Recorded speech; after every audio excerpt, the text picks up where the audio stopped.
Hello students, welcome again. कैसे हैं आप सब लोग? उम्मीद करता हूं सब लोग बहुत अच्छे से हैं। मैं शुरुआत कर रहा हूं हमारे वॉल्यूम नंबर 1 क्वांटिटेटिव मेथड्स का learning module number 1 rate and returns का सेशन नंबर 3, जिसका एजेंडा रहेगा हमारे चैप्टर हमारे लर्निंग मॉड्यूल 1 में जो अदर मेजर्स ऑफ रिटर्न दिए हैं, एचपीआर, एएम, जीएम, एचएम और MWRR, TWRR के बाद में उन्होंने जो छोटे छोटे टॉपिक्स दे रखे हैं उनके हम क्वेश्चंस और उनके हम कॉन्सेप्ट सीखने वाले हैं।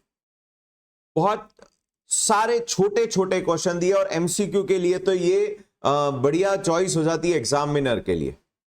तो यहां पर ये जो हम कॉन्सेप्ट सीखने वाले हैं ये हमें फिक्स्ड इनकम में वाईटीएम के कैलकुलेशन में भी काम आने वाला है। तो ये बहुत सारी चीजें हैं। जैसे एग्जाम्पल नंबर 1 हम क्या लेने वाले हैं कि जी अगर फ्रीक्वेंसी 1 हो, फ्रीक्वेंसी 2 हो, फ्रीक्वेंसी 4 हो, तो उस केस में जो हमने इफेक्टिव इंटरेस्ट रेट का कॉन्सेप्ट समझा है उससे अगर आपको फ्यूचर वैल्यू और प्रेजेंट वैल्यू दे रखा हो तो क्या हम उससे स्टेटेड रेट ऑफ रिटर्न निकाल सकते हैं? क्या बिल्कुल निकाल सकते हैं। सेकेंड, यहां तो अभी एक बात हुई कि जी एक सिंगल इनफ्लो और सिंगल आउटफ्लो, अगर मल्टीपल इनफ्लो आउटफ्लो है वो भी अनइक्वल है तो क्या हम उस केस में हमारा स्टेटेड रेट ऑफ रिटर्न निकाल सकते हैं? क्या बिल्कुल। अगर फ्रीक्वेंसी एनुअल है, सेमी एनुअल है, वो चीजें देखनी पड़ेगी। सेकेंड, एक स्टेटेड रेट ऑफ गिवन है with M frequency. Now I want to find out कि वो कितने स्टेटेड रेट ऑफ रिटर्न के बराबर होगी अगर एन की फ्रीक्वेंसी हो जाए इंटरेस्ट पेमेंट की। तो कुछ इस तरीके का, अगर एक फ्रीक्वेंसी से दूसरी फ्रीक्वेंसी की स्टेटेड रेट को कन्वर्ट करना है तो कैसे करना है वो देखेंगे। नेक्स्ट, सिंपल कंपाउंडिंग रिटर्न्स के इक्विवेलेंट कॉन्टिन्यूअस कंपाउंडिंग रिटर्न कैसे कैलकुलेट करते हैं, या फिर अगर आपको दो वैल्यूज गिवन है, प्रेजेंट वैल्यू और फ्यूचर वैल्यू, तो उससे किस तरीके से कंटिन्यूअस कंपाउंडिंग रिटर्न कैलकुलेट करते हैं विद डिफरेंट फ्रीक्वेंसीज, वो सब देखना पड़ेगा। अगर आपका normal simple compounding different frequencies है तो उससे कंटिन्यूअस कंपाउंडिंग कैसे है, इसमें मैं लॉगरिथम के जो फंक्शंस है वो भी थोड़े से डिस्कस करने वाला हूं। नेक्स्ट, इसके अलावा हमारे कोर्स में दे रखा है ग्रॉस रिटर्न, नेट रिटर्न का concept, pre tax, post tax के concept, real returns and nominal returns का concept, risk free return and risk premium के कुछ कॉन्सेप्ट, एंड लास्ट में इन्होंने लीवर्ड रिटर्न करके भी एक कॉन्सेप्ट डाला है कि जहां इन्वेस्टर कुछ बोरोइंग करके अपने कैपिटल के साथ कंबाइंड करके जब पैसा इन्वेस्ट करता है तो उसको जो रिटर्न जनरेट होते हैं वो क्या है। इसमें मैं एक एडिशनल कॉन्सेप्ट कवर करने वाला हूं, ट्रेडिंग ऑन इक्विटी का। कहां पर लिवरेज आपका फेवरेबल होता है, कहां लिवरेज आपका अनफेवरेबल होता है, वो टॉपिक हमें आगे दूसरे वॉल्यूम में मिलने वाला है। कॉर्पोरेट फाइनेंस में, इशूअर्स में मिलने वाला है, हम वही वाला टॉपिक यहां पर भी ले लेंगे। तो बहुत सारी छोटी छोटी बातें हैं। तो सबसे पहले अगर आपको दो कैश फ्लोज दे रखे, एक प्रेजेंट वैल्यू एक फ्यूचर वैल्यू, और आपको बोला जाए कि जी स्टेटेड रेट ऑफ रिटर्न निकालो, तो किस तरीके से निकालेंगे? इसमें जनरली हम कैगर का फॉर्मूला यूज कर लेते हैं। पर कैगर के फॉर्मूले में एक लिमिटेशन है कि वो सिर्फ एनुअलाइज्ड कंपाउंडिंग के बारे में बात करता है।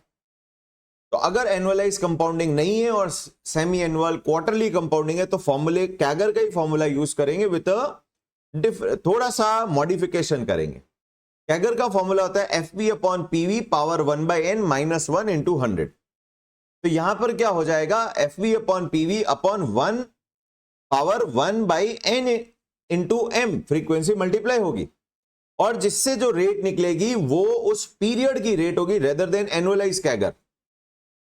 वो क्वार्टरली कंपाउंडेड रेट होगी, तो उसको वापस अगर एनुअल करना है तो लास्ट में वापस मल्टीप्लाई बाय m करने वाले हैं। तो ये फॉर्मूले का ध्यान रखेंगे, देखेंगे कुछ क्वेश्चंस के साथ में आगे आने वाले पार्ट में।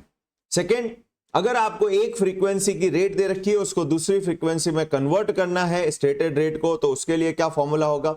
उसके लिए हमारे पास में फॉर्मूला होता है 1 plus RM with m frequency divided by m whole power 365/m और 12/m अगर मंथ्स में तो equals to 1 plus RN upon n whole power 365/n। तो यहां पर अगर आपके पास में m है, RM है और n है, तो आप यहां पर 4 वेरिएबल्स है हमारी इस इक्वेशन में, 4 में से कोई भी 3 दे दीजिए, हम चौथा वेरिएबल कैलकुलेट कर सकते हैं। नेक्स्ट इसके बाद कंटिन्यूअस कंपाउंडिंग की बात है। कंटिन्यूअस कंपाउंडिंग की रेट कैसे कैलकुलेट होगी? 1 plus R to the power जो टी है हमारा will be equated with exponential to the power plus R C बोल सकते हैं। R C is for continuous compounding rate multiplied by time. तो इनको कैसे इक्वेट करना है वो हमें थोड़ा लॉगरिथम फंक्शन, नेचुरल लॉग के फंक्शन को भी हम सीखने वाले हैं। Next, gross return, net return, mutual fund के रिटर्न्स।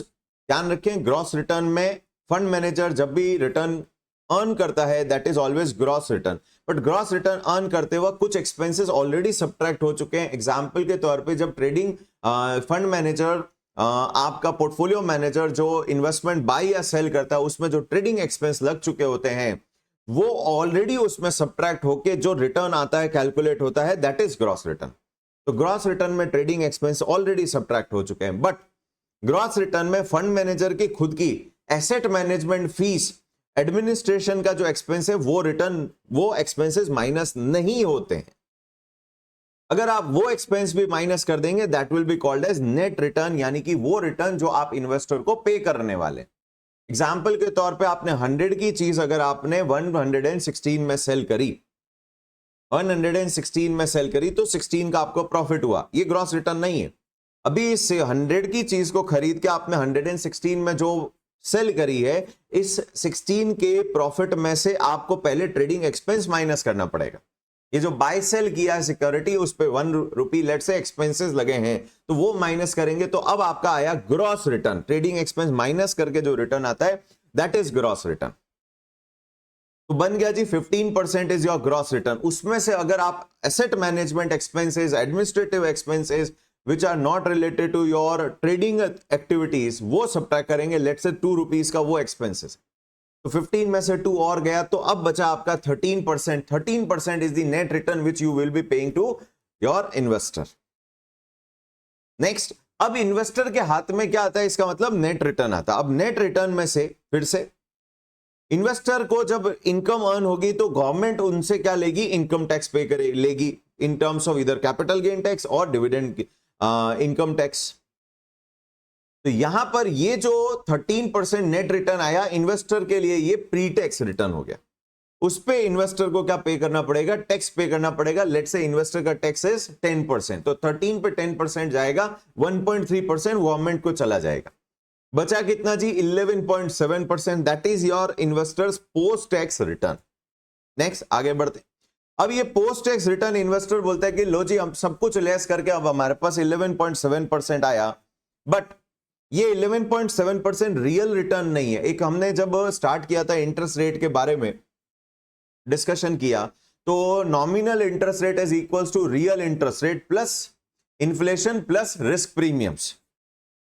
तो यहां समझना चाहिए कि what is real return. Real return is the return earned as compensation for sacrificing your current consumption. आज जो पैसा मैं यूज कर सकता हूं अपने आज के कंजम्पशन के लिए, उसको मैं जो डिले कर रहा हूं ताकि इन्वेस्ट करके मैं अपना पैसा किसी और को दे रहा हूं यूज करने के लिए फॉर सम पीरियड, तो ये जो डिले कर रहा हूं कंजम्पशन, उसके लिए जो मैंने अर्न करना है, उसके लिए जो कंपनसेशन मिलना है, that is called real return. अब मेरे हाथ में तो टैक्स पे करने के बाद में 11.7 आया, तो अब ध्यान दीजिए इस 11.7 में 3 हिस्से, नेट रिटर्न के भी 3, आफ्टर टैक्स रिटर्न के भी 3 हिस्से हो गए। एक हिस्सा रियल रिटर्न, वो पैसे को आपने जो डेफर किया कंजम्पशन को, उसका कंपनसेशन। दूसरा हिस्सा इस 11.7 में एक वैल्यू इरोजन हुआ है इन्फ्लेशन के कारण, तो वो भी इसमें इंक्लूडेड है। और तीसरा जो आपने इन्वेस्ट किया है वो अदर देन गवर्नमेंट सिक्योरिटीज में इन्वेस्ट किया, तो वो आपकी रिस्क की सिक्योरिटी, तो उस पर आपको रिस्क प्रीमियम भी मिला है। तो पहले तो ये एडिटिव प्रॉपर्टी अप्रोक्सीमेट मानी जाती है, ये मल्टीप्लिकेटिव प्रॉपर्टी में चलता है। 1 plus nominal return is equals to 1 plus real risk free return multiplied by 1 plus inflation premium multiplied by 1 plus risk premium. अब इसमें से आपके पास में नॉमिनल रिटर्न आ चुका है 11.7, या तो वो गवर्नमेंट का ट्रेजरी बिल का रिटर्न देगा, ट्रेजरी बिल का return real risk free return नहीं होता, वो भी नॉमिनल रिस्क फ्री रिटर्न होता है, तो आप रिस्क प्रीमियम निकाल सकते हो। या वो आपको इन्फ्लेशन देंगे तो उससे आपको दूसरी चीजें निकालने को बोलेंगे। तो ये सब थोड़ा कैलकुलेशन देखेंगे। नेक्स्ट, इसके बाद में लास्ट हम लिवर्ड रिटर्न की बारे में बात करेंगे, जिसमें कि पोर्टफोलियो का जो रिटर्न होता है वो मैग्नीफाई हो सकता है, अप साइड में, अपर साइड में भी, लोअर साइड में भी जा सकता है, for as your return on your investment because of involvement of borrowing. वो क्यों होता है वो हम यहां पर देखने वाले हैं। फॉर्मूला होता है RP equals to RL equals to यानी कि levered return equals to RP plus यानी पोर्टफोलियो का रिटर्न, जो आपको नेट रिटर्न अर्न हुआ 11.7 plus borrowing amount upon equity amount, your investment amount, your capital amount multiplied by RP minus your RD which represent your rate of interest। तो ये चीजों को थोड़ा सा हम बात करेंगे, इसी के साथ ये सेशन हमारा क्लोज भी हो जाएगा। तो चलिए शुरुआत करते हैं। फास्ट फॉरवर्ड हो चुका है। सबसे पहली बात तो मैं करने वाला हूं, अच्छा ये इतने सारे हम अलग अलग तरीके के पहले तो रिटर्न डिस्कस ही क्यों कर रहे हैं, इतने बहुत सारे छोटे छोटे हम इलस्ट्रेशन करने वाले हैं, पर ये इतना कैलकुलेशन क्यों, क्योंकि हर चीज के लिए आपको अलग तरीके का रिटर्न का नंबर चाहिए। एग्जाम्पल के तौर पे जहां पर आपको कंपाउंडिंग इफेक्ट की बात करनी है वहां आपको ज्योमेट्रिक मीन यूज करना पड़ेगा। जहां पर आपको फंड मैनेजर की परफॉर्मेंस की बात करनी है तो फंड मैनेजर का performance should not be calculated by considering the effect of inflow and outflow of money, जो फंड मैनेजर के बेचारे के कंट्रोल में ही नहीं है। तो हमने TWRR की बात की, बट जब इन्वेस्टर के अपने रिटर्न के मैंने कितना कमाया है तो उस केस में तो उसको मनी जो वो इन्वेस्ट कर रहा है उसके टाइमिंग और उसके अमाउंट दोनों को कंसिडर करना पड़ेगा, तभी उसको कंपाउंडिंग इफेक्ट लेके रिटर्न का कैलकुलेशन आएगा। तो हमने MWRR की बात की। तो ये जो डिफरेंट सिचुएशंस होंगी, मेरे घर में नेट कितना पहुंचा टैक्स काट के, that is after tax return. Fund manager ने नेट कितना रिटर्न जनरेट किया, दैट इज नेट रिटर्न, और हमारे लिए हो गया प्री टैक्स रिटर्न। तो ये हर सिचुएशन के लिए, बिकॉज रिटर्न के कैलकुलेशन की अदर रिक्वायरमेंट है, इसलिए हम इतने सारे तरीके के रिटर्न कैलकुलेट करते हैं। तो सबसे पहला हम कैलकुलेट करते हैं, अगर नॉन एनुअल कंपाउंडिंग होती है, नॉन एनुअल कंपाउंडिंग यानी कि M1 नहीं है, 2 हो सकता है सेमी एनुअल, 4 हो सकता है क्वार्टरली, 12 मंथली और 365 भी हो सकता है डेली। तो उस केस में हम किस तरीके से, फ्यूचर वैल्यू है, प्रेजेंट वैल्यू है, किस तरीके से हम अपना रिटर्न कैलकुलेट करेंगे कि जी हमने रिटर्न कितना कमाया। अगर आपकी कंपाउंडिंग की फ्रीक्वेंसी एनुअल के अलावा कुछ है, एनुअल है तो कैगर लगा दीजिए। एक तो ये बात हुई। दूसरा, ये तो एजम्पशन हुआ कि सिर्फ सिंगल इनफ्लो आउटफ्लो है, अगर मल्टीपल इनफ्लो आउटफ्लो है तो फिर क्या होगा वो भी देखना पड़ेगा। Let's start with certain illustration. मैंने एक इलस्ट्रेशन बनाया, एक और बनाऊंगा वैसे अभी आपके सामने, क्योंकि यहां पर मैंने एक सिंगल इनफ्लो और आउटफ्लो की बात की है। तो सबसे पहले एनुअलाइज्ड रिटर्न की बात करते हैं। एनुअलाइज्ड रिटर्न कैसे कैलकुलेट करेंगे कि जी ओवरऑल एनुअल बेसिस पे कंपाउंडिंग इफेक्ट के साथ में मुझे कितना रिटर्न मिला। तो यहां पर आपको मैंने क्वेश्चन नंबर 1 में प्रेजेंट वैल्यू दी है, रेट ऑफ रिटर्न दिया है, M दिया है 2, M दिया है 12 एंड N दिया है, और फ्यूचर वैल्यू कैलकुलेट करने को बोला है, विच is very easy. First case में आप क्या करेंगे, आप पीवी इनपुट करेंगे 1000, यहां फ्यूचर वैल्यू निकालने को बोला है, ये अभी रिटर्न का क्वेश्चन नहीं है। सेकेंड केस में भी A में भी 1000, B में भी 1000, correct. Then N will be your frequency 2 है तो N will be 10, 5 into 2, number of year 5 है तो 10 कैश फ्लोज हो गए, 10 पीरियड्स हो गए। और अगर 12 मंथली कंपाउंडिंग हो रहा है तो 12 इंटू 5 60। फिर हम PMT इनपुट करेंगे विच इज 0, अभी सिंगल की इनफ्लो आउटफ्लो है, and we will input IY which is 10 divide by 2 5%, 5 only decimals में, and 10 by 12 which is equals to I think 0.833। तो ये सारी चीजें इनपुट करेंगे and we will calculate CPT। I think हमारा आंसर मिलना चाहिए future value CPT FB is equals to, let's see हमारा आंसर मिलता है या नहीं। 1000 PV, 0 PMT, and 5 is your IY, 10 is your N, and we got our CPT FV 1628.89. Yes, answer मिल गया। ये इसमें कोई बड़ी बात भी नहीं थी, हमने तो ऐसे, ये तो अब बहुत बच्चों वाला क्वेश्चन हो गया। 10 divided by 12 equals to IY and the future value is 1645.31. Done. Question आता है, ये थी एनुअल नॉन एनुअल कंपाउंडिंग। अगर डिस्काउंटिंग करनी है तो वेरी इजी, वापस अब फ्यूचर वैल्यू आपका 1000 है, सिंगल इनफ्लो आउटफ्लो की बात कर रहा हूं अभी मैं। तो यहां पर अब क्या बात की जा रही है कि जी हमारे पास में 1000 रुपीज का फ्यूचर वैल्यू है। आंसर से मिला देते हैं। ए पार्ट में फ्यूचर वैल्यू इनपुट किया मैंने 1000, M2 है N, तो N will become 10, semi annual compounding है, डिस्काउंटिंग है इस बार। Next is your IY PMT is again 0, and your IY is equals to how much? 10 divided by 2, 5. Now we will calculate PV.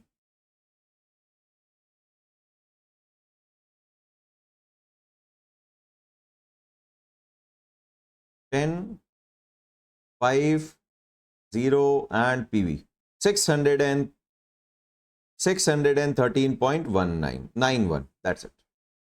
Second case will be 1000. पहला सवाल है कि second case में जहां मंथली डिस्काउंटिंग है, वैल्यू हायर आएगा या lower आएगा? पहले तो इधर देखते हैं कंपाउंडिंग के केस में। कंपाउंडिंग के केस में जब आपका सेमी एनुअल कंपाउंडिंग था, 2 की फ्रीक्वेंसी थी, आपका 1628 आया फ्यूचर वैल्यू। पर जैसे ही आपकी कंपाउंडिंग फ्रीक्वेंसी मंथली हो गई 12, आपका वैल्यू 1645 हो गया, 1645 हो गया, जो कि हायर आया। क्यों हायर आया जी? क्योंकि इस बार पहले आता था 6 महीने में एक बार इंटरेस्ट का इफेक्ट, तो 5 साल में 10 बार इफेक्ट आया, 9 बार कंपाउंडिंग हुई। पर जैसे ही आप मंथली करते हो तो 60 टाइम इंटरेस्ट का इफेक्ट आएगा, 59 टाइम्स आपकी कंपाउंडिंग होगी। फर्स्ट टाइम तो नॉर्मल इंटरेस्ट होता है, तो इंटरेस्ट पे इंटरेस्ट का इफेक्ट हायर हुआ, इसलिए आपकी फ्यूचर वैल्यू हायर आई। क्वेश्चन ये है कि प्रेजेंट वैल्यू क्या आएगी, हायर और लोअर? तो ध्यान दें, डिस्काउंटिंग टेक्निक है इंटरेस्ट को एक्सट्रैक्ट करने की विथ कंपाउंडेड इफेक्ट। तो जब एक्सट्रैक्शन की बात आएगी तो सेमी एनुअल में 10 बार एक्सट्रैक्ट होगा, जबकि मंथली में 60 टाइम्स एक्सट्रैक्ट होगा, हायर और कंपाउंडेड इफेक्ट के साथ एक्सट्रैक्ट होगा। तो वैल्यू क्या आनी चाहिए? कम आनी चाहिए, कम आनी चाहिए।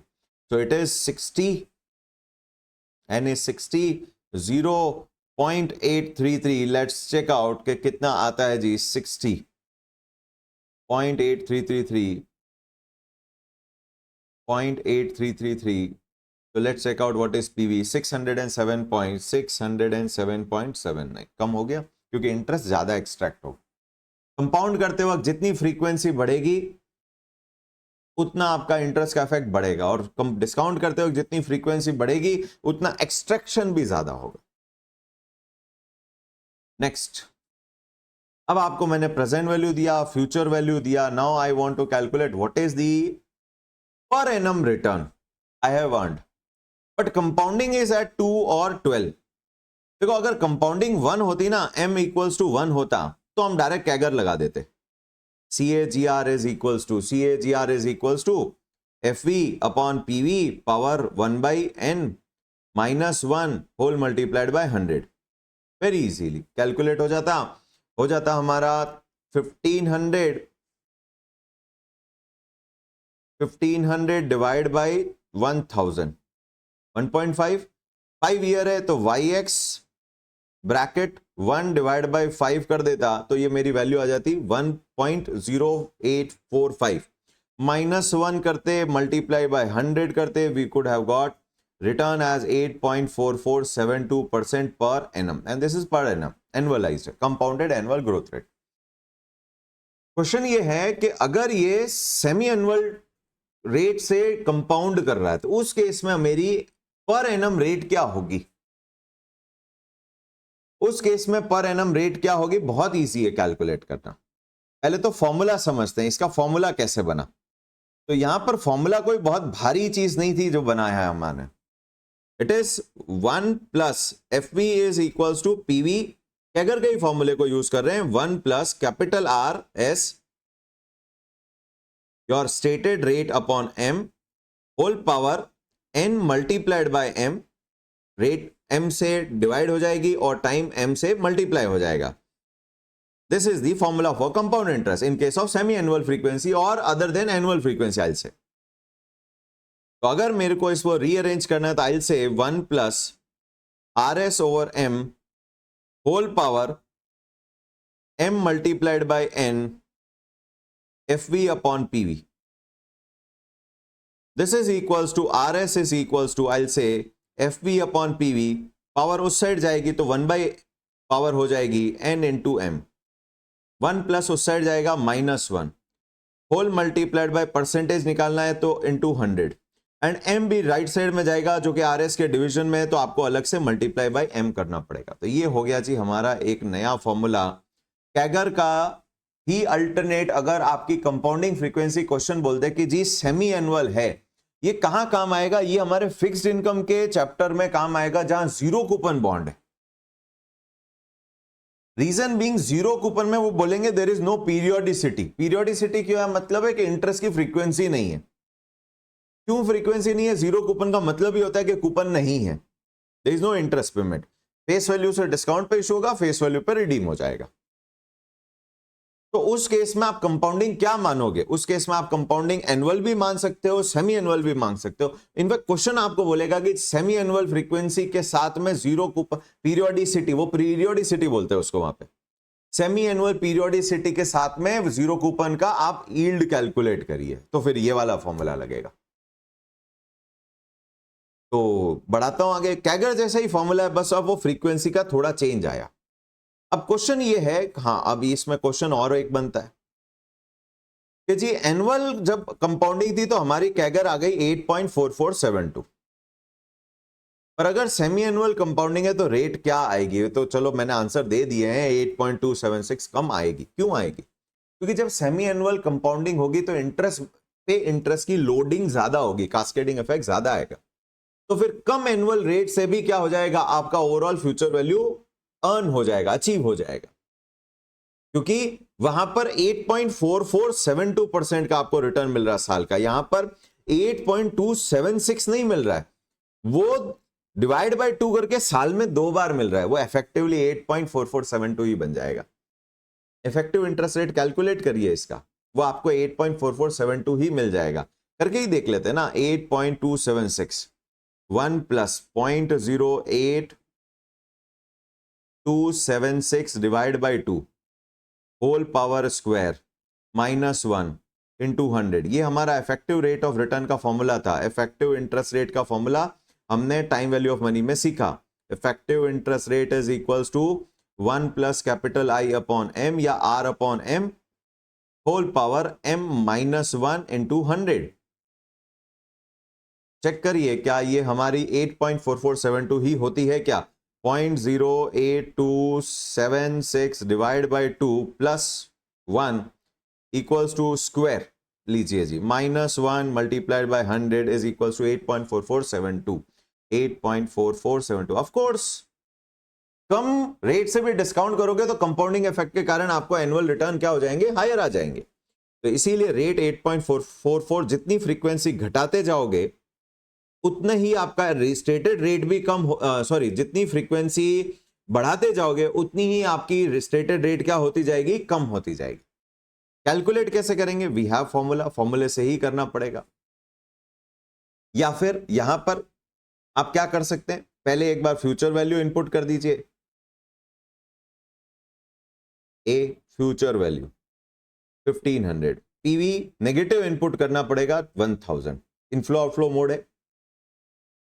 n will be equals to now 5 into 2 10. PMT is your 0. Now जब आप CPT IY करेंगे तो ये CPT IY जो हमारा जो हमने फॉर्मूला बनाया वो उसी को सॉल्व कर रहा है. Is 6 monthly rate, it's not annual rate, क्योंकि आपकी फ्रीक्वेंसी सेट हो चुकी है. 10 किया है आपने. तो 1500 future value 1000 negative 0 10 compute sorry 10 तो हमारे को n में डालना है, compute I Y, it is 4.13।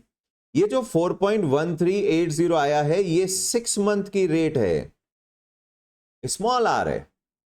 अगर आपको आर एस कैलकुलेट करना है तो आपको 4.1380 को इंटू 2 करना पड़ेगा, इंटू 2 8.2759, जो भी हमने फॉर्मूला डिराइव किया, जिसमें हमने लास्ट में हमने m के एक फैक्टर को मल्टीप्लाई किया, वो पूरा डेरिवेशन आपके सामने। तो ये फॉर्मूला मैंने स्टार्ट में भी दे रखा है। Same is the case with B, आप 1500 माइनस 1000, देखो फ्रीक्वेंसी अब 12 कर रहे हैं तो रेट और कम हो जाएगी, 60 0। Let's find out the rate, it is 0.06781 multiply, ये 1 मंथ की है तो इंटू 12 करना पड़ेगा, मल्टीप्लाई बाय 12 करेंगे, वी गॉट 8.1368%, 8.1368%। सो ये थोड़ा सा समझाना था, and this is the formula which is given in our this module. तो उन्होंने कैगर के फॉर्मूले को ही यूज किया है, बट अब फ्रीक्वेंसी चेंज हो गई है, और थोड़ा मैंने रिलेशन भी समझाया कि अगर फ्रीक्वेंसी बढ़ती है घटती है तो प्रेजेंट वैल्यू पे क्या इफेक्ट आएगा, फ्यूचर वैल्यू पे क्या इफेक्ट आएगा, और स्टेटेड रेट पे क्या इफेक्ट आएगा। पर यहां एक और बात है, यहां पर जब आपने ये एनुअलाइज रिटर्न की कैलकुलेशन की कि जी एनुअल बेसिस पे क्या रिटर्न आया with this frequency that frequency, आपने सिर्फ एक इनफ्लो एक आउटफ्लो समझा। What if there are multiple inflows and multiple inflows, outflow चलो एक ही रख देते हैं, तो उस केस में और विथ डिफरेंट फ्रीक्वेंसी, ये इस इलस्ट्रेशन नहीं है तो अब मैं बना देता हूं इलस्ट्रेशन, कोई बात नहीं। क्वेश्चन नंबर क्या था हमारा, 1, तो यहां पर एक ऐड कर देते हैं, thumbnail and edit and this one plus add new page after page. तो लीजिए जी, हमने एक पेज इंसर्ट कर दिया, अब एक नया इलस्ट्रेशन बनाते हैं। वापस से हमें एनुअलाइज रिटर्न निकालना है, बट कैश फ्लोज जो है अब मल्टीपल है। Question number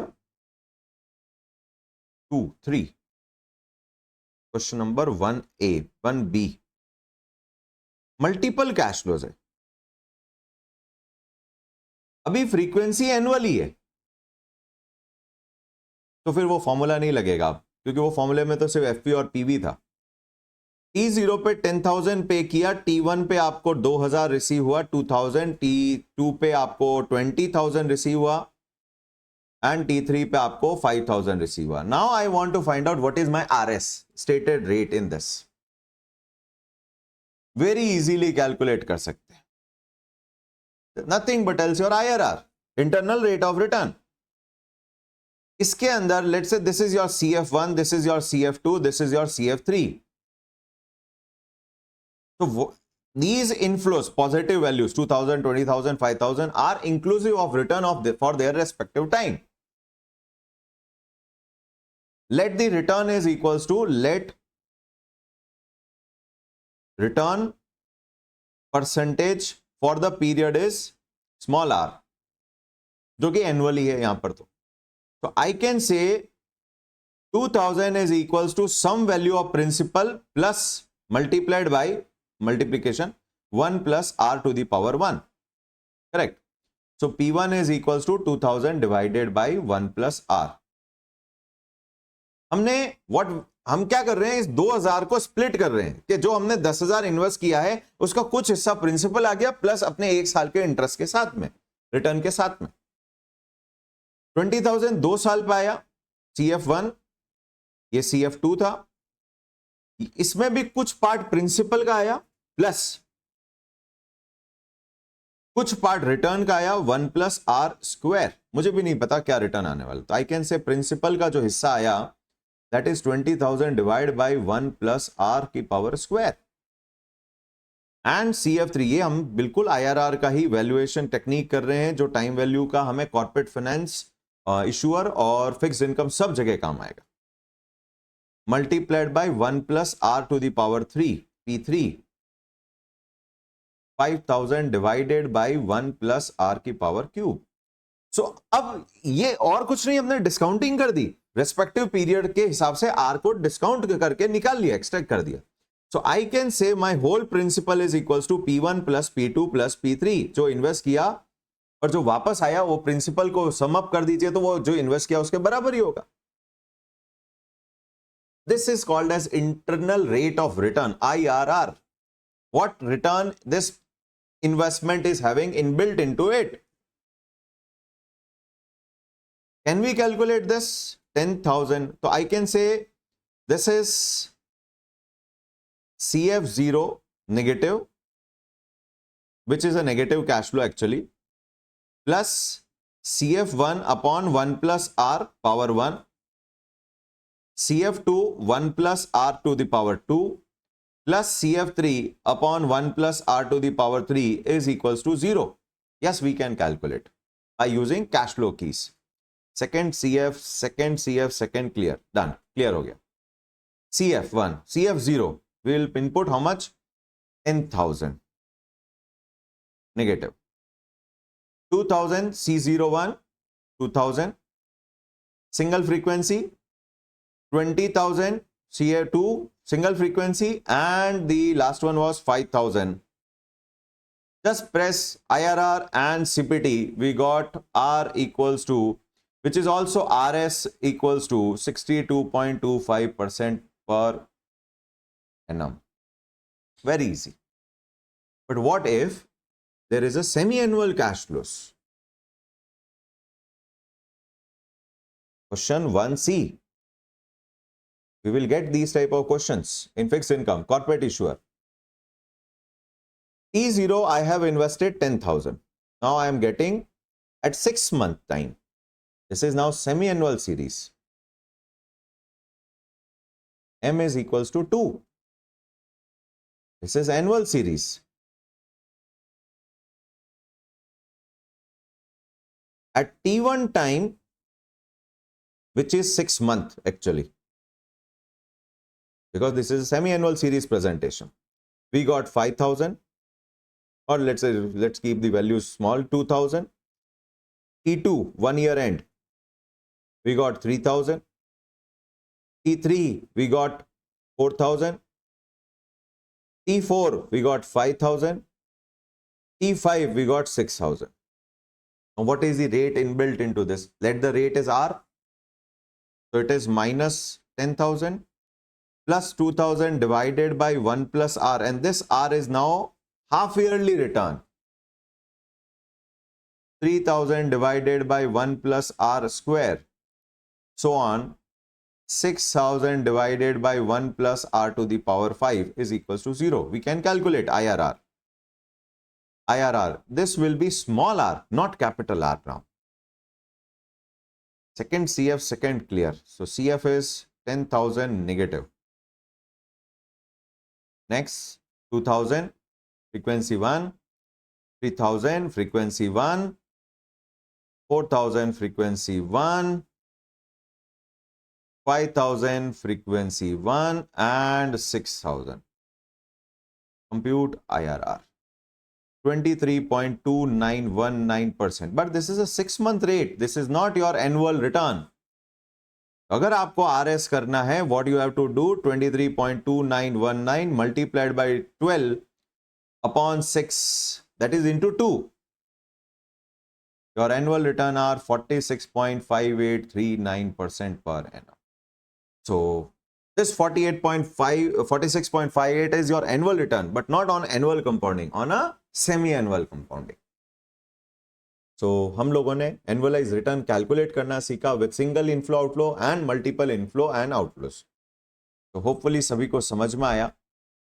this was the first topic. अभी तो फर्स्ट टॉपिक पे है. Next is, now I want to convert one rate, stated rate with m frequency into another stated rate with n frequency. वो कैसे करेंगे? तो उसके लिए हमारे पास में है ये फॉर्मूला, सिमिलर फॉर्मूला. ऊपर वाले फॉर्मूले भी सिमिलर फॉर्मूला है और कोई अलग नहीं है. बट यहां एक चीज मान के चल रहे हैं, there is only single inflow and outflow. Multiple inflow outflow को इस फॉर्मूले से हम हैंडल नहीं कर पाएंगे। ये एक साल के लिए कैलकुलेट होता है, तो एक साल में एक इनफ्लो एक आउटफ्लो, उसके बारे में बात कर रहे हैं हम। एग्जाम्पल के तौर पे let's go for example. I think हमने बनाया है क्या example? Yes. Absolute return for 20 days अगर 0.5% है तो एनुअलाइज क्या होगा? अच्छा, यहां तो एब्सोल्यूट को एनुअलाइज में कन्वर्ट करना है। And absolute return for 16 month है तो उसको एनुअलाइज कैसे करेंगे? ये तो अलग बात हो गई। मैं जो बात कर रहा हूं वो एक फ्रीक्वेंसी को दूसरी फ्रीक्वेंसी में कन्वर्ट करने की बात कर रहा हूं। तो एक और हम पेज ऐड कर लेते हैं।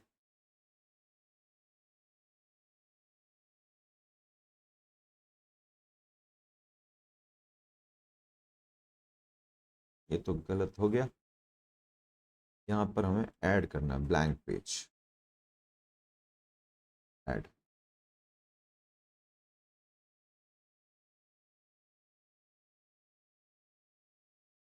अब जब मुझे यहां पर एक फ्रीक्वेंसी को दूसरी फ्रीक्वेंसी में कन्वर्ट करना है स्टेटेड रेट में, let say there is a question number 1D। C तक तो हम पहुंच गए थे। 1D, there is a bank A which is giving a stated rate of 8% with a frequency of semi-annual. Now bank B wants what they should decide as stated rate. Let's say this is your RM, this is your M, so that the future value will be equal for the investor. Stated rate क्या हो? RN, जिससे कि future value दोनों की equal हो जानी चाहिए if there frequency is quarterly और let's say will go for monthly. अभी आजकल कुछ बैंक है, जो बड़े बैंक है आईसीआईसीआई, एचडीएफसी, एसबीआई, ये जनरली क्वार्टरली इंटरेस्ट दे रहे हैं, क्वार्टरली कर देते हैं इसको। Indian scenario quarterly interest. But अभी कुछ नए छोटे बैंक जो मार्केट में नए आए हैं वो कस्टमर को अट्रैक्ट करने के लिए बोल रहे हैं कि जी क्वार्टर में क्यों इंटरेस्ट अर्न करना है, पर मंथ इंटरेस्ट अर्न करो। तो फिर बट फ्यूचर वैल्यू बराबर देनी है, अदरवाइज कॉम्पिटिटिव नहीं रहेंगे मार्केट में। आप एसबीआई से ज्यादा इंटरेस्ट देना शुरू करोगे तो कितने दिन सर्वाइव करोगे? तो वो क्या करते हैं, सिर्फ मार्केटिंग के लिए ये बोलते हैं कि हमें जी हम तो मंथली दे रहे हैं तो आप क्यों क्वार्टरली से सेटिस्फाई हो रहे हो, ताकि कस्टमर अट्रैक्ट होगा। देखो जी हमको इधर 4 बार मिल रहा है, इधर 3 बार मिल रहा है। वो काम क्या करते हैं, स्टेटेड रेट को उतना कम कर देते। कितनी स्टेटेड रेट रखे जिससे कि फ्यूचर वैल्यू इन्वेस्टर का बराबर ही है। तो एक चीज हमारा कंडीशन हो गया, F B of A should be equals to F B of B. What is F B of A? PV. PV तो कांस्टेंट है, एक ही अमाउंट इन्वेस्ट करेंगे, फ्यूचर वैल्यू वही, तभी इक्वल आएगा। अलग अलग करके तो हो नहीं सकता। 1 plus RM upon M whole power M 1 year के लिए कैलकुलेट होता है। This is for always calculated for 1 year, क्योंकि 1 ईयर का कंपाउंडिंग इफेक्ट इक्वल होगा तो आगे भी इक्वल ही होगा। Will be equals to present value multiplied by 1 plus RN upon N whole power N। दोनों के फ्यूचर वैल्यू को इक्वेट कर दिया, प्रेजेंट वैल्यू कैंसिल हो गई। We got the formula 1 plus RM upon M whole power M minus 1 plus RN upon N whole power N। तो अगर आपके पास वहां भी 4 वेरिएबल RM, M, RN और N 3 अवेलेबल है तो चौथा हम निकाल सकते हैं। 1 plus 0.08 over 4 power 4 is equals to 1 plus RN जो कि मिसिंग है upon 12 whole power 12। We can calculate RN is equals to कितना आ जाएगा जी? 1.02 टू दी पावर 4। उस साइड जाएगी तो ना उस साइड नहीं, उधर से पावर इधर लानी पड़ेगी। तो 1/3 पावर हो जाएगी, 4 के नीचे आ जाएगा 12, 4/12 हो जाएगा।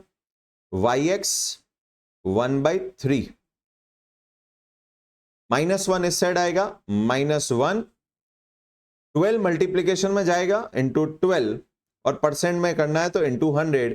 7.9473% पर एनम। सो अगर bank B 7.9473% rate per annum declare करे with a monthly compounding, still आप बैंक ए में 8% से इन्वेस्ट करिए विथ अ क्वार्टरली कंपाउंडिंग, और बैंक बी में 7.94 से इन्वेस्ट करिए तो मंथली कंपाउंडिंग, आपके फ्यूचर वैल्यू इक्वल ही रहेंगे। तो यहां पे अब हमारा एक फॉर्मूला बन गया। किसी भी एक फ्रीक्वेंसी की स्टेटेड रेट को दूसरी फ्रीक्वेंसी के स्टेटेड रेट में अगर कन्वर्ट करना है, we can use this formula. थोड़ा सा मॉडिफाई कर देते हैं। R N is equals to, effectively हमने क्या किया, R N is equals to 1 plus R M upon M whole power m by n -1 multiplied by n। ये फॉर्मूला भी बना सकते हैं, डायरेक्ट फॉर्मूले को यूज करना है तो m बाई n। तो यहां पर ये हमारा फॉर्मूला आई थिंक हमने दे रखा है आपको। This is the formula, second last formula. वो फर्स्ट वाला एग्जैक्ट सेम है, वो आरएम को वहां बोल रहे हैं एब्सोल्यूट रिटर्न्स, और कुछ नहीं।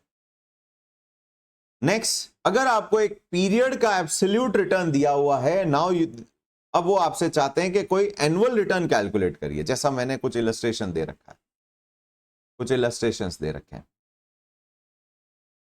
इलस्ट्रेशन नंबर 2 ए, 20 डेज में 0.5% एब्सोल्यूट अर्न किया है, यानी 100 रुपीज इन्वेस्ट किया था, 100.50 लेके बाहर आए 20 दिन के अंदर। What is my annualized return? Now I want to find out कि मेरे को पर एनम बेसिस पे कितना रिटर्न मिला है। ये कैसे कैलकुलेट करेंगे? इसका फॉर्मूला ही क्या है? 20 डेज के अंदर तो आप इन्वेस्टमेंट बाहर ले आए, तो आपका एनुअल रिटर्न कितना हुआ? मुश्किल हो गई ये तो।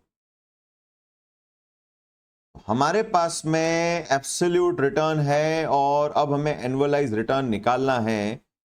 तो अब कैसे करेंगे? इट इज, ये मान के चलेंगे कि ये जो 20% एनुअलाइज का मतलब है कि अगर 20 डेज में आपने 0.5% अर्न किया है, तो ये जब जब जितनी बार आप रोटेशन करेंगे पैसे का, every time you will be earning, assumption के साथ में, every time you will be earning 0.5% in every 20 days, in every 20 days. So there, तो नंबर ऑफ साइकिल्स कितने हो जाएंगे? 365 डेज में number of times compounding, number of times compounding will be equals to, compounding will be equals to 365 divided by 20। इतने times आपका 18.25 times आपका interest compound होगा at this 1.05%।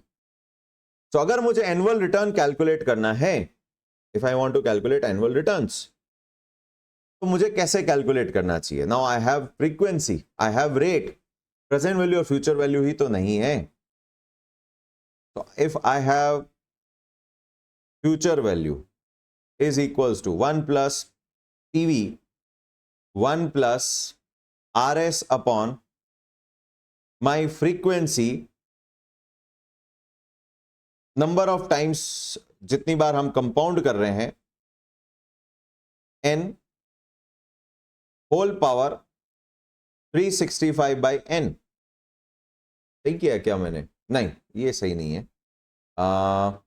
आई से क्या करें इसको, into 20.05 into two the power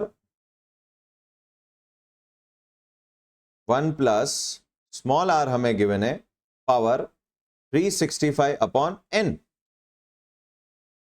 what is small r? It is that return for that particular period, 0.5%। तो मैंने अगर 100 रुपए इन्वेस्ट किए तो 1.005 से वो 20 दिन में मैच्योर होके कितना हो गया?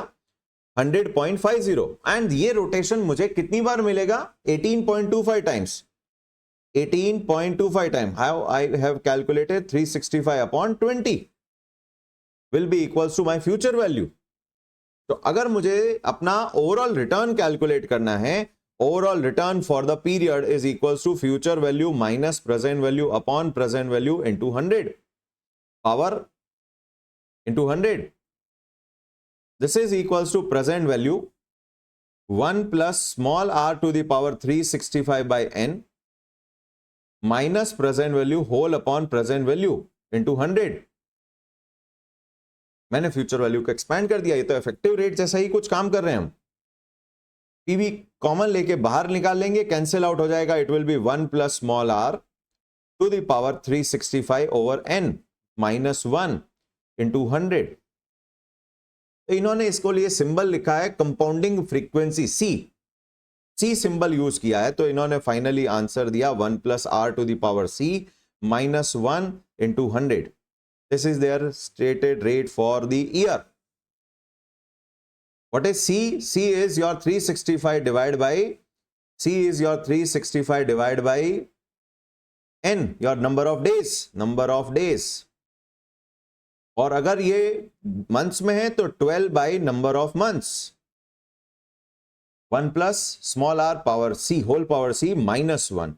तो ये वाला फॉर्मूला इन्होंने यूज किया है और कुछ नहीं, आपके कंपाउंड इंटरेस्ट के ही फॉर्मूले से बना है।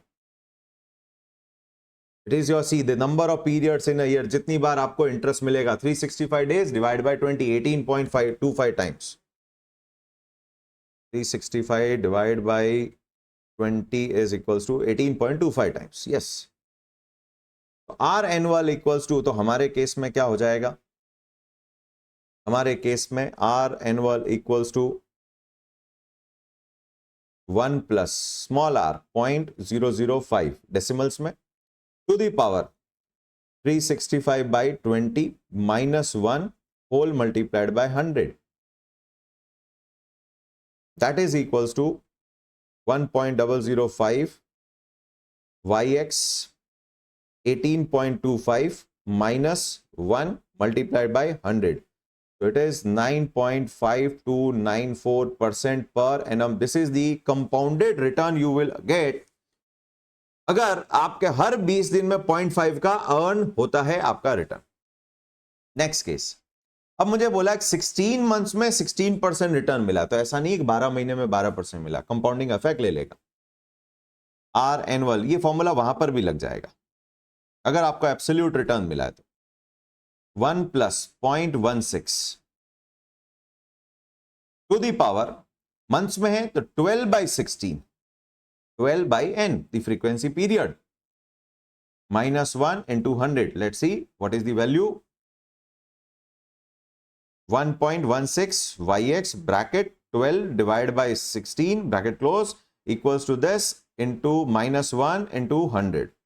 11.7747% per annum is your annualized returns. 12 नहीं है, 16%, 16 महीने में मिला तो 12% नहीं है, वो 11.77 ही है। अगर आप 11.77 पर एनम रेट को अगर आप एनुअल फ्रीक्वेंसी से कंपाउंड कर दोगे, you will get 16% for your 16 months. तो यहां पर अब मैंने बहुत सारे छोटे छोटे कन्वर्जन ऑफ रिटर्न्स के क्वेश्चंस कर लिए।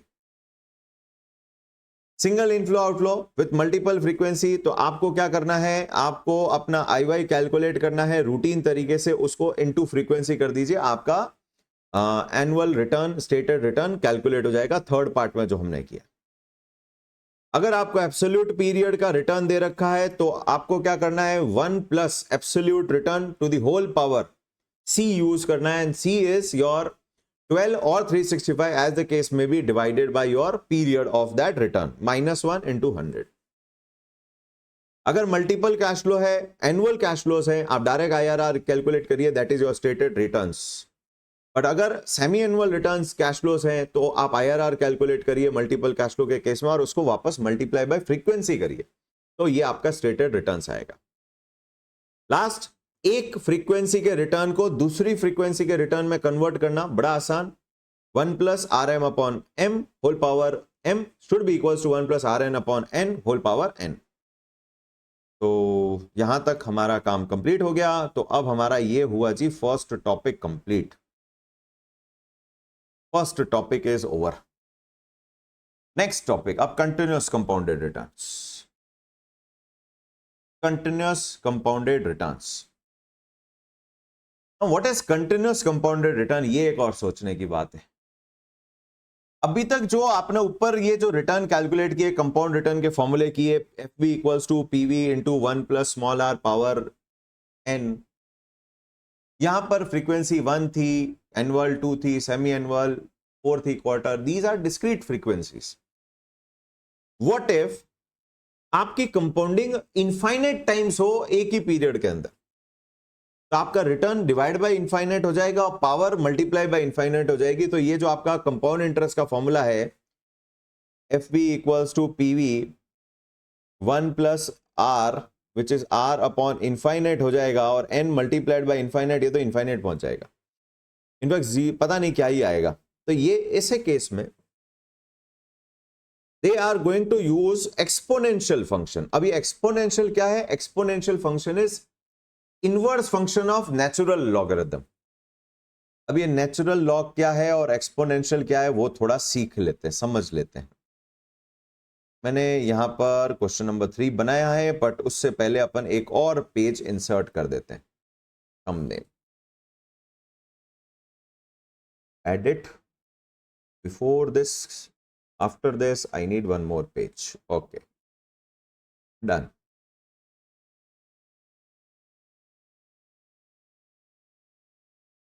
Now first of all what is logarithm? Log दो तरीके के होंगे।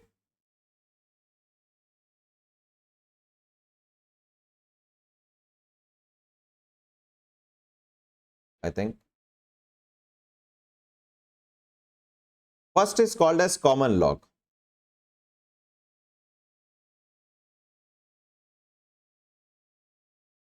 First is called as common log, second is called as natural log.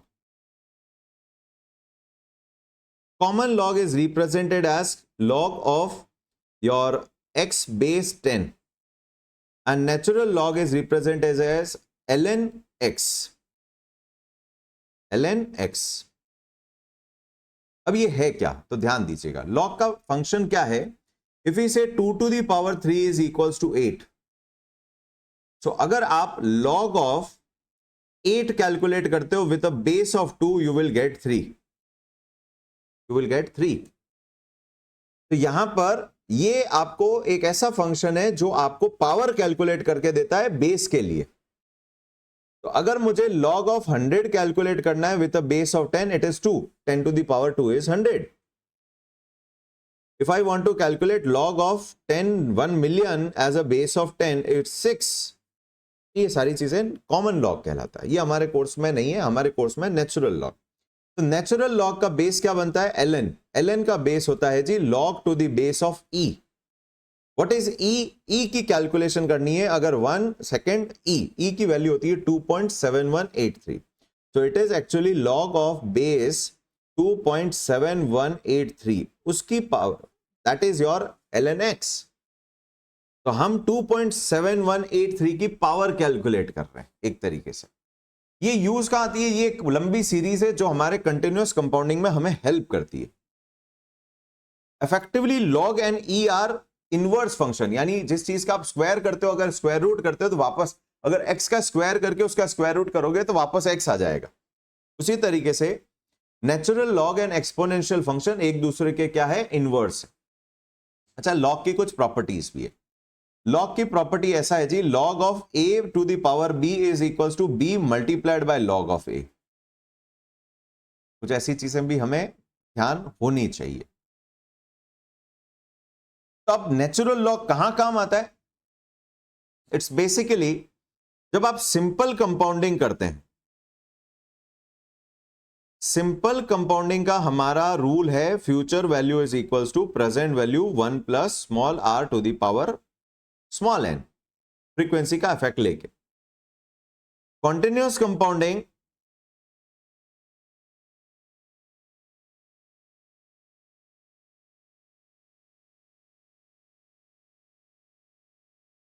यानी कि आप इनफाइनाइट टाइम अगर फ्रीक्वेंटली कंपाउंड करते हो तो future value is return as present value multiplied by exponentially compound करना है ई एक्स पी और E to the power plus R C multiplied by N, your number of years. R C, are थोड़ा सा ऊपर सी लिखते हैं as a power, power नहीं है वो, एक्चुअली रिप्रेजेंटेशन का सिंबल है। It's represent your rate as continuous compounded rate and N represent your number of years. तो यहां पर ये इस तरीके से कैलकुलेट होगा। तो लेट्स से अगर मुझे present value is my 100 rupees and my RC is 10% and I want to calculate it for 5 year. What is my future value? So future value will be equals to 100 multiplied by e to the power, exponential को e लिख सकते हैं, plus 0.10, decimal में लिखा जाएगा, 1 plus नहीं करना है, वो ऑटोमेटिक लॉग अपना आप करेगा, multiplied by 5. This is equals to 100 multiplied by e to the power plus 0.50. How to calculate it? सबसे पहले 0.50 प्रेस कीज इनपुट करिए, सेकेंड एंड लॉग के फंक्शन में ही आपका एक्सपोनेंशियल का फंक्शन है ex. This is equals to 100 multiplied by 1.6487, that is equals to 164.87. Let's see, अगर ये सिंपल कंपाउंडिंग होता तो क्या होता? Future value equals to 100 into 1.10 to the power 5. Of course same नहीं आएगा क्योंकि वो एनुअल कंपाउंडिंग है, वहां पर सिंपल के केस में एनुअल कंपाउंडिंग है, जबकि कंटिन्यूअस के केस में इनफाइनाइट टाइम कंपाउंडिंग है. 1.1 yx 5 multiplied by 100 is equals to 161.05.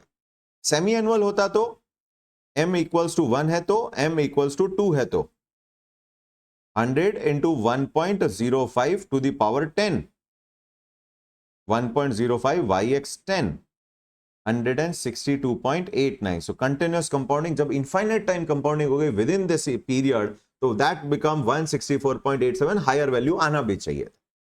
तो आई होप सबको कंपाउंडिंग समझ में आया. तो क्या डिस्काउंटिंग भी कर सकते हैं? Yes, very easy. आप जैसे present value is equals to future value upon 1 plus R to the power n करते थे, उसी तरीके से आप present value will be equals to future value upon e to the power plus RC multiplied by n, which is equals to future value multiplied by e to the power negative RC multiplied by n. तो हमने जो power को करके second e किया था, आप power को negative रख के सेकेंड e कर देंगे और उसको फ्यूचर वैल्यू से मल्टीप्लाई करिए, वो आपस आपका प्रेजेंट वैल्यू निकाल देगा. नेक्स्ट, अगली बात, ऑफ कोर्स ये वैल्यू सिंपल डिस्काउंटिंग से बहुत कम आएगी. कम आएगी, बहुत कम मींस कम आएगी, क्योंकि वहां इनफाइनाइट डिस्काउंटिंग हो रही है. एग्जाम्पल ले लेते हैं. Let's say FB5 is equals to 100. We want to calculate PV. Rate is 10%. So it is 100 over 1.10 over 5. That is equals to, या टाइम वैल्यू कीज भी कर सकते हैं वैसे, 1.1 yx 5 reciprocal into 100. We got 62.09. 62.09.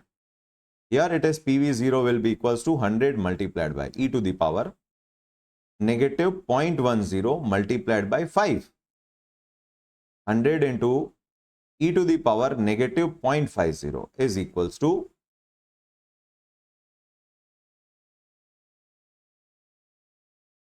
60.65. Now we want to understand कि क्या हम compounding done, discounting done.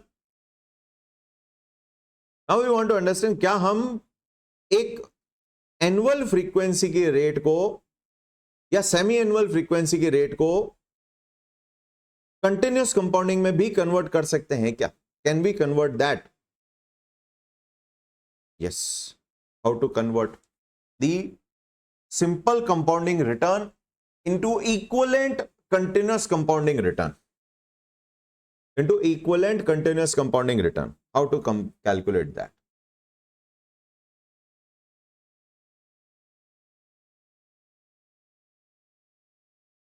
Edit this one, add one more page. Done.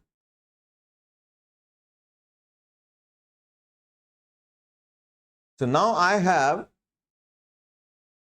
capital R converting simple compounding rate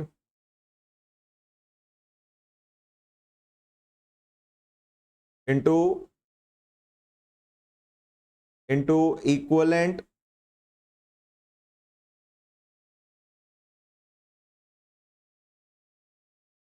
continuous compounding rate, CC rate. Future value is equals to PV 1 plus small r to the power n. Now I want to convert this into equivalent compounded return of continuous compounding rate.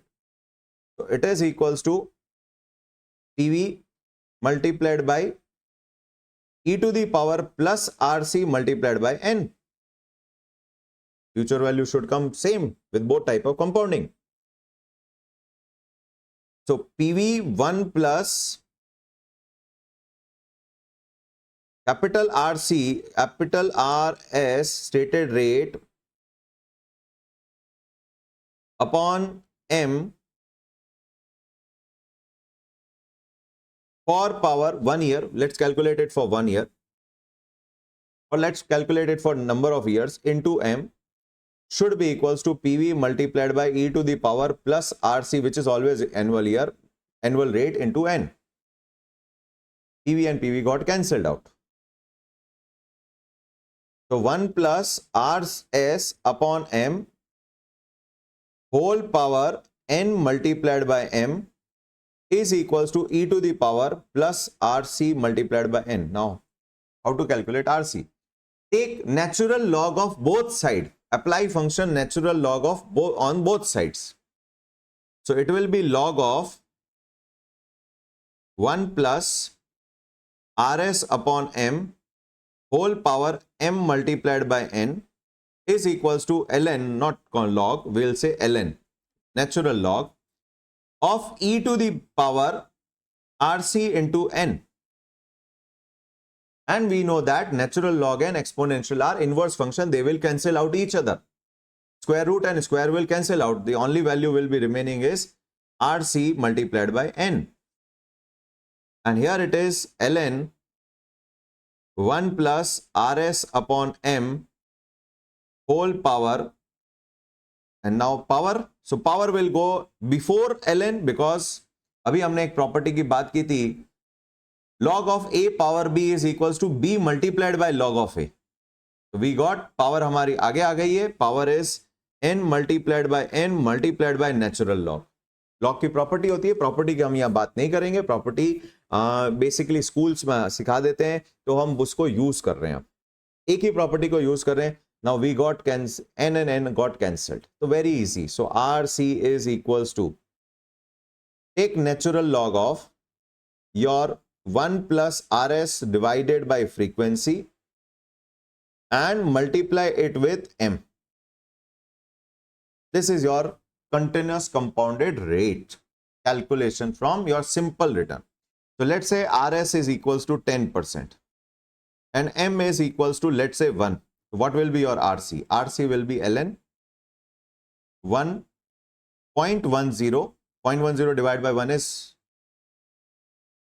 1.10 multiplied by 1. 1 will get cancelled. So this is equals to 1.1 ln. That is equals to RC is equals to 9.53%. That's it. 9.53%. into 100 करेंगे, because हमें return percentage में चाहिए. That's it. तो ये हो गया हमारा final formula for converting A stated rate of return with simple compounding into continuous compounding. तो थोड़ा सा लॉग की कैरेक्टरिस्टिक्स और फंक्शन को यूज करके हमने यूज किया. अब ये उम्मीद है सबको समझ में आया. First of all, what is log? Log हमारे लिए पावर कैलकुलेट करके देता है for a base value. Common log has a base of 10 always, जो हमारे कोर्स में नहीं है अभी. Natural log has a base of E which represent 2.7183. एक वैल्यू है जो इनफाइनाइट कंटिन्यूअस कंपाउंडिंग में एक सीरीज है मैथ्स की जो यूज करती है. हमें वो क्या सीरीज है वहां नहीं जाना है. एक प्रॉपर्टी भी है, और भी बहुत सारी प्रॉपर्टी होती है लॉग की जो अभी हमारी जरूरत नहीं थी, तो वो मैंने डिस्कस नहीं की. कंटिन्यूअस कंपाउंडिंग का हमने फंक्शन पहले भी टाइम वैल्यू में देख रखा है, वापस यूज किया. हमने कन्वर्जन कंटिन्यूअस कंपाउंडिंग भी किया, कंटिन्यूअस डिस्काउंटिंग भी किया. सिंपल रिटर्न्स को, सिंपल कंपाउंडिंग रिटर्न को annual return, continuous compounding return में कन्वर्ट करना भी सीख लिया. So if it is a m equals to 2 है, so RC will be equals to ln of 1.05 multiplied by 2 into 100. 1.05 ln into 2 multiplied by 100. That is 9.758% per annum with a continuous compounded effect. तो हमने simple return को continuous compounding return में convert करना भी सीखा. Next, if we are given with future value and present value, this is your question number what? Question number 2A, or I'll say I'll change the number. I'll say question number 8. What is the question for continuous compounding? They are using continuous 3. So we will say 3B. Question 3B. Question 3C. Discounting. Question 3D. Conversion of stated rate into continuous rate. Question number 3E. Now I have been given future value of 1200, present value of 1000. Time is 2 years. I want to find out RC. Very easy, very easy. We know FV is equals to PV into e to the power plus RC multiplied by N. So it is e to the power RC multiplied by N is equals to FV upon PV. Take natural log of both sides. If we take natural log of both sides, E will cancel out. It will say RC into N is equals to LN. Future value upon present value. तो ये हमें stock के continuous compounded return भी calculate करने में help करेगी आने वाले क्वेश्चंस में, जहां हमें बोलेंगे कि जी 1 जनवरी को स्टॉक की ये प्राइस थी, शेयर की ये प्राइस थी और 3 साल के बाद ये प्राइस. तो बताओ स्टॉक कंटिन्यूअसली कितना कंपाउंड हुआ on a continuous compounded basis. तो यहां पर हम क्या करेंगे, S of 3 divided by S of 1, S of 0, उसका नेचुरल लॉग ले लेंगे. This is equals to natural log of 1200 over 1000. ये 3 साल का कंटिन्यूअस रिटर्न होगा. 1200 डिवाइडेड बाय 1000 उसका ln, ये 3 साल का रिटर्न है 0.1823 डिवाइड बाय 3 करना पड़ेगा. So RC is equals to 0.1823 divided by 3 into 100. Of course into 100 करेंगे परसेंटेज के लिए, into divide by 3% is equals to 6.0774% per annum. That is your continuous compounded return, which will convert 1000 into 1200 in 3 years. तो बहुत सारी चीजें सीख ली continuous compounded return के बारे में. अब मैंने कुछ एग्जांपल दिया which is very easy. I think solve ही करके दे दिया है. फ्रीक्वेंसी 0.5 है, 1 है, 3 है. एनुअल अगर नहीं सॉरी नंबर ऑफ ईयर दिए हैं 0.5, 1 एंड 3. एनुअल फ्रीक्वेंसी है तो हमारी रेट्स क्या आएगी, आपको क्या यूज करना है, आपको पीवी इनपुट करना है 1000, आपको एंड एनुअल फ्रीक्वेंसी है तो एन इनपुट करना है आपका ये 0.5 in this case, then 1, then 3 and then 0.5 second case में 1, थर्ड केस में 3 and PMT will be 0 in all cases and IY is equals to 10 और आपका ये रिटर्न कैलकुलेट हो जाएगा. सेमी एनुअल होगा तो n will convert into अच्छा दोनों चीजें कन्वर्ट होगी. IY will become your 5 and n will become 1 or 2 or 6 as per the case.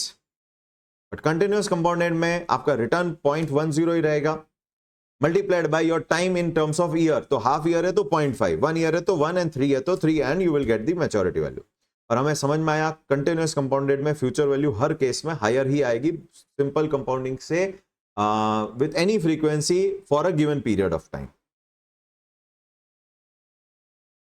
Next is your gross return and net return. I think हमें ये close करना चाहिए.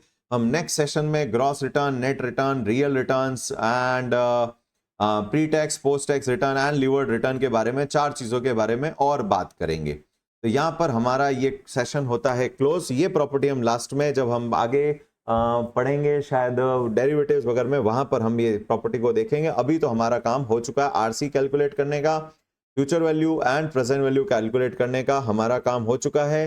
एंड आई थिंक हमने इसमें एक आध और फॉर्मूला लिखा नहीं है बट हमने सॉल्यूशन इलस्ट्रेशन में जरूर कर लिया है. होपफुली सभी को समझ में आई चीजें. बहुत सारी चीजें की है इतने से में भी 2 टॉपिक में भी अगर आपको नॉन एनुअल कंपाउंडिंग होता है तो किस तरीके से स्टेटेड रेट निकालते हैं, नॉन एनुअल कंपाउंडिंग की एक फ्रीक्वेंसी की रेट को दूसरी फ्रीक्वेंसी की रेट में कैसे कन्वर्ट करते हैं, एंड कंटिन्यूअस कंपाउंडेड से रिलेटेड बहुत सारी चीजें सीखी। क्लोज करते हैं सेशन को। Done for today.